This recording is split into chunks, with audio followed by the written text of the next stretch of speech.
semi-finals has attracted a huge attendance here to Semple Stadium. One official told me that they were expecting close to 35 to 40,000. It's the launch of the hurling year, really, and it's Waterford's chance to hit the big time. Chance for Paul Flynn.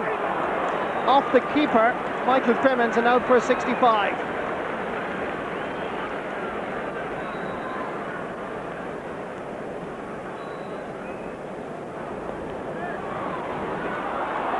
Micheál White has had a devastating league run so far, scoring a goal and 3 points, but creating a lot more. It's the first of the league semi-final, giving him a personal tally of a goal and 4 points in the campaign. Causing early problems for Vinnie Marr. Micheál White took on the Galway defence and scored with ease. Ali Fahy the target.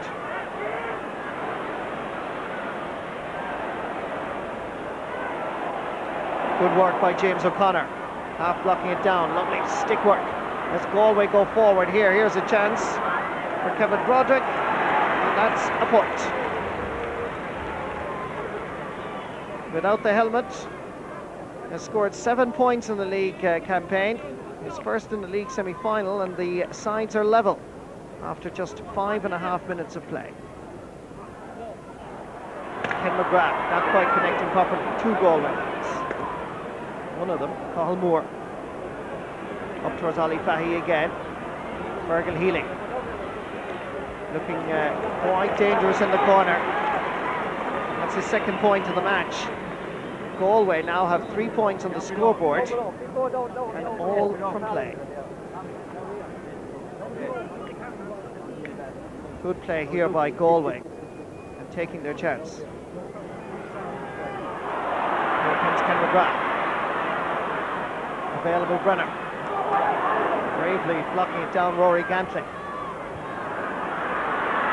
Dan Shanahan crept inside the Galway defence. He's bursting his way forward.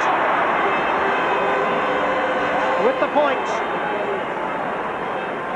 Dan Shanahan reducing Galway's lead to just 1 point.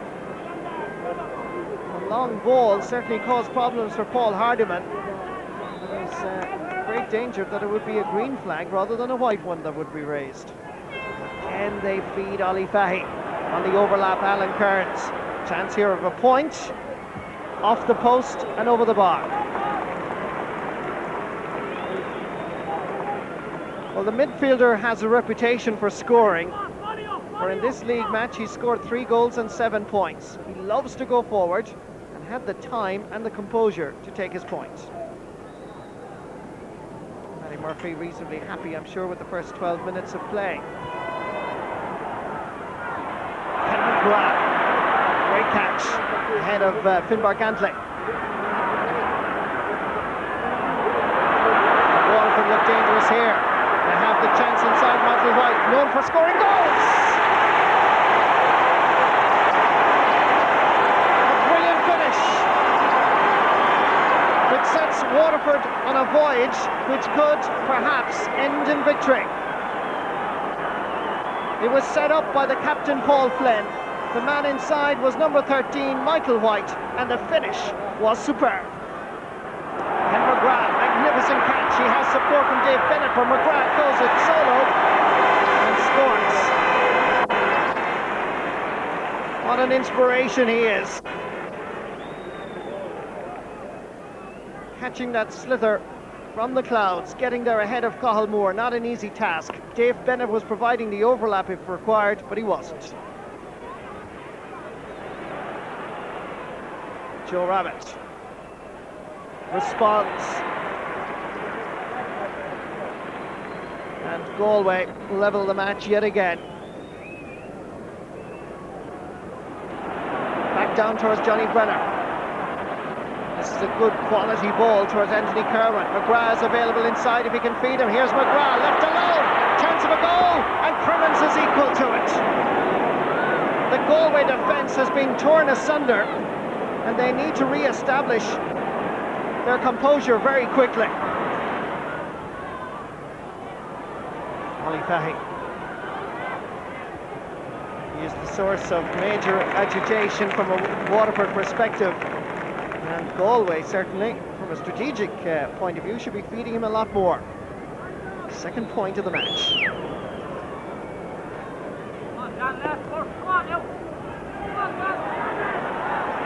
Dan Shanahan dipping in there very sweetly. And the referee, Dickie Murphy, blows the half-time whistle. Galway, having had a strong breeze to their backs, find themselves only 1 point in front after a brave, heroic performance by Waterford. Can they maintain it? Half-time score, Galway 9 points, Waterford 1-5.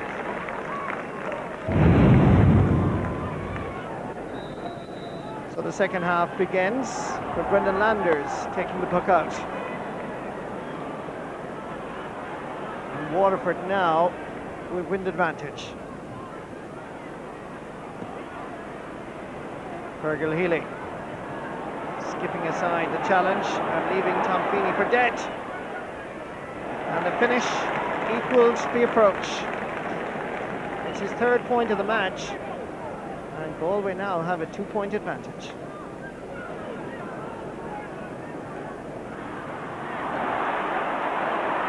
The second half might have started rather quietly. It's now beginning to sparkle. Ken McGrath hits it smoothly and accurately over the bar. The sides level for the 5th time. What a magnificent strike though by McGrath. Right out on the wing, straight over Michael Crimmins' crossbar.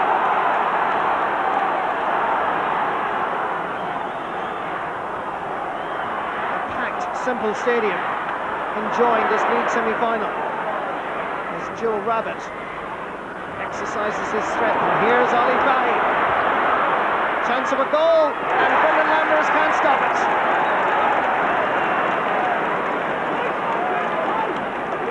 The match winner has finally got the chance, and Ollie Fahy has been the source of agitation from a Waterford perspective since the game started. This time the mission was accomplished.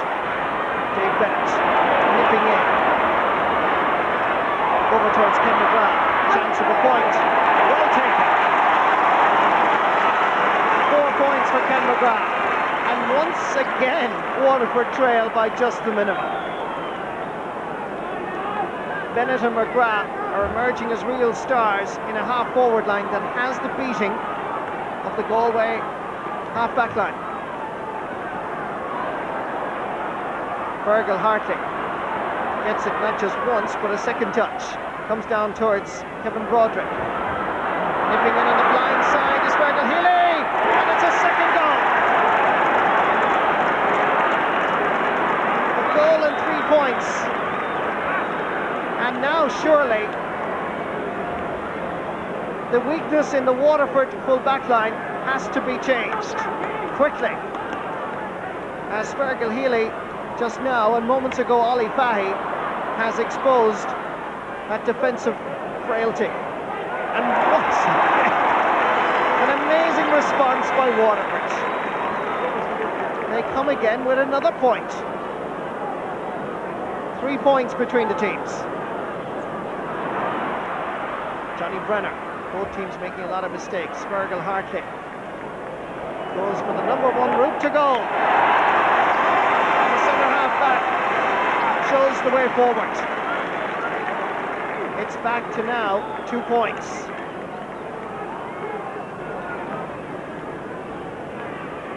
Brian Feeney. Locked down, Dan Shanahan. Waterford players are calling for it around the house. Here's one of them, Michael White, skipping aside the challenge. He's going for the goal, and Crimmins dives and saves brilliantly. But when the pass came in, White did a lovely little jink here and shot, and Crimmins equal to it. And Joe Cooney is on for Kevin Broderick, who really didn't get involved at all in this game, which is rather unusual. Dave Bennett has the time, and the ball once again is sent over the bar. So the score now, Galway 2-13, Waterford 1-13. Brian Flannery did so well. Into the space, aiming at Paul Flynn. Good ball out towards Ken McGrath. Capable of scoring and perhaps creating. He's going for it. There's a shot and Crimmins was equal to the task once more. Good goalkeeping. Perhaps they should be taking their points. Still plenty of time. Alan Kearns. Ollie Fahy. Outside if required is Mark Kearns. Back to Fahy. Hits it as he falls, but more importantly, hits it over the bar. A goal and 3 points he's scored now. And once again, it's a goal between the teams. Barry Walsh getting away from Finbar Gantley. Billy O'Sullivan, and that's going to be a free to Waterford. 7 Galway players on the goal line. Can he beat them? Hits it.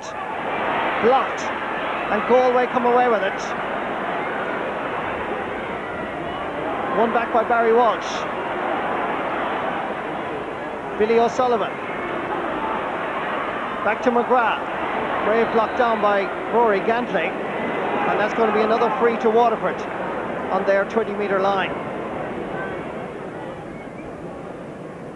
This is the incident again as Gantley bravely blocked down that shot. I think he got it in the face. This is a much more difficult angle for Ken McGrath. 1 goal between the teams. And he's going again!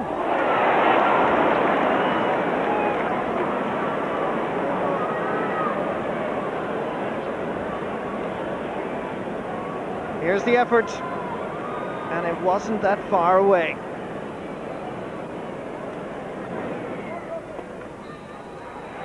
And the referee blows the full-time whistle. After 37 minutes of action, Waterford's league campaign has ended at the semi-final stage, while Galway, very much league specialists of the 90s, begins the new millennium with a place in the league final. Full-time score, Galway 2-15, Waterford 1-15. Good day for Galway hurling. That's right, yeah, it's a good day for Galway hurling. We won semi-final today, so in the league in 2 weeks' time. We're looking forward to it. I suppose, you know, it's good to get into a final, so hopefully we'll be able to get things together again for it. It was disappointing for us really to come out at the wrong end of that result. We were in a very good position, I felt, at half-time, but at the same time we were very wary, Marty, that Galway had speed in the forward line, and against the wind that could work for them, you know, and they did hit us for 2 very good goals, and at the end of the day that was the difference really between winning and losing for us. So Galway into the final once more. Tomas, big crowd, perfect conditions, lots of hype. Did the match live up to the billing? Certainly not. I thought, Ryle, there was a lot of mistakes made on both sides, but I would feel maybe from both sides they've done a lot of winter training. It's still kind of pre-championship fare at the moment, and a lot of the first touches left people down today when they were in good positions, and I'm sure they're going to go back to the training ground over the next number of weeks with the fine nights and sharpen up those skills and sharpen up those first touches. Now, one of your criticisms this season and indeed last season with Waterford is that they didn't take the chances when they were there, and we saw examples of that again today, didn't we? Yes, I mean, Waterford are as good as any team that are around there at the moment in the country, and they get themselves into good opportunities but fail to take those opportunities. Here we see it in the first half again. Paul Flynn racing through, has a shot for goal, and it goes out for 65. Maybe it might have been better from the angle that he was at to maybe tip the ball over the bar. Here we see a great opportunity present itself to Ken McGrath. As I said, his first touch lets him down. A bit of anxiety creeps into his play, and he pulls on it the first time. Now, Ken McGrath wasn't to be faulted today. I mean, he was one of their star performers. To get 4 points from centre forward was indeed very good from his point of view. But, I mean, the chances that Waterford create when they're on top, they need to be put away, because otherwise they're letting the other teams, the opposing teams, back into the game very easily. John McCarthy did say at half-time, being a point behind, they were in a very, very good position. But in the second half, it changed dramatically for them. And in that second half, Galway really, they came out firing, and they caused the Waterford backs problems by running at them, and that was the difference, wasn't it? Yeah, there's a tendency when you're playing with a wind that you leave gaps in your defence, and certainly today in the second half, the Galway forwards really exposed the Waterford backs, and here we see a great point by Fergal Healy. Similar, we see clearance from the half-back coming up to Ali Canning. And when he wins possession, he's very, very quick on his feet and moves away from his marker. And you can see the space opening up. There's not a Waterford defender in sight and nobody to come out maybe to challenge, and takes the easiest of points. And in that second half period, Galway got the chances that Waterford got in the first half. Waterford